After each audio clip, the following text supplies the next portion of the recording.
Selamat pagi Ibu, Bapak, dan anak-anakku. Hari ini Selasa 20 Mei 2025.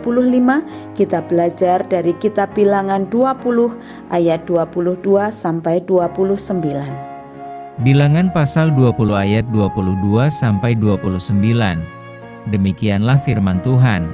Setelah mereka berangkat dari Kades, sampailah segenap umat Israel ke Gunung Hor. Lalu berkatalah Tuhan kepada Musa dan Harun dekat Gunung Hor, di perbatasan tanah Edom. Harun akan dikumpulkan kepada kaum leluhurnya, sebab ia tidak akan masuk ke negeri yang kuberikan kepada orang Israel, karena kamu berdua telah mendurhaka kepada titahku dekat mata air Meriba.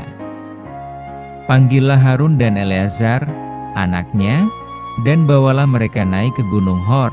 Tanggalkanlah pakaian Harun dan kenakanlah itu kepada Eleazar, anaknya. Kemudian Harun akan dikumpulkan kepada kaum leluhurnya dan mati di sana. Lalu Musa melakukan seperti yang diperintahkan Tuhan. Mereka naik ke Gunung Hor sedang segenap umat itu memandangnya. Musa menanggalkan pakaian Harun dan mengenakannya kepada Eleazar, anaknya. Lalu matilah Harun di puncak gunung itu, kemudian Musa dengan Eleazar turun dari gunung itu. Ketika segenap umat itu melihat bahwa Harun telah mati, maka seluruh orang Israel menangisi Harun 30 hari lamanya. Tema kita hari ini, generasi penerus. Sesampainya umat Israel di Gunung Hor, Musa membawa Harun dan Eleazar naik ke puncak Gunung Hor sesuai perintah Tuhan. Musa menanggalkan pakaian Harun dan mengenakannya pada Eleazar anaknya, lalu Harun meninggal di gunung itu.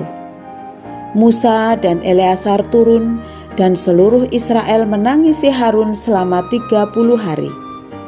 Imam Harun harus menyerahkan jabatan imam kepada Eleazar anaknya sendiri. Penyerahan jabatan imam ini berarti tugas dan tanggung jawab imam untuk memelihara ibadah umat Israel harus terus berlanjut dan tetap ada yang mengemban. Penyerahan jabatan imam dari Harun ke anaknya Eleazar penting untuk kita cermati. Peralihan jabatan dari Harun kepada Eleazar mengajarkan kepada kita untuk mempersiapkan generasi penerus yang akan melanjutkan pelayanan dan tanggung jawab kita, baik di dalam hidup berkeluarga, bergereja, maupun bermasyarakat. Penting bagi kita untuk berpikir soal pembinaan, pembimbingan, dan pelatihan bagi orang lain agar berbagai peran penting dalam hidup bersama dapat terus dilakukan.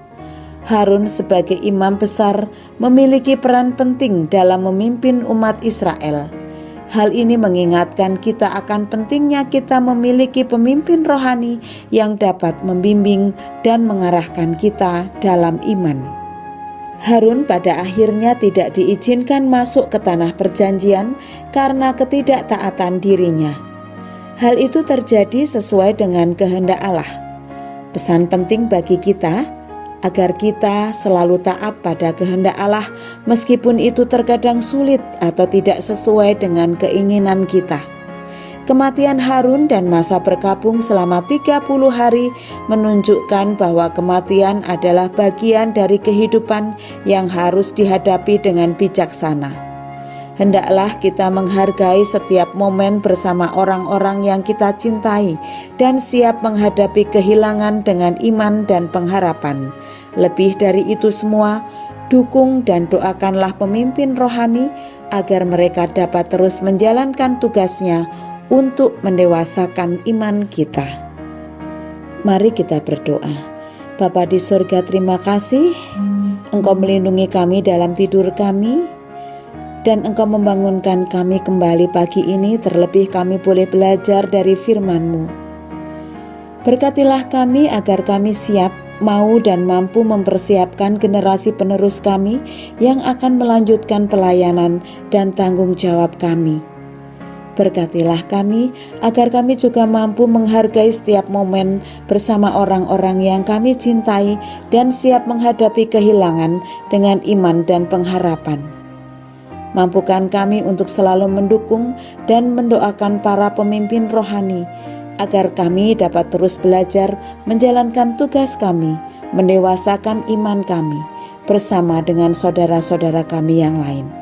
Kami sambut hari ini di dalam tangan kasih-Mu. Kami serahkan hidup kami di dalam nama Tuhan Yesus Kristus, Juru Selamat kami yang sejati. Amin.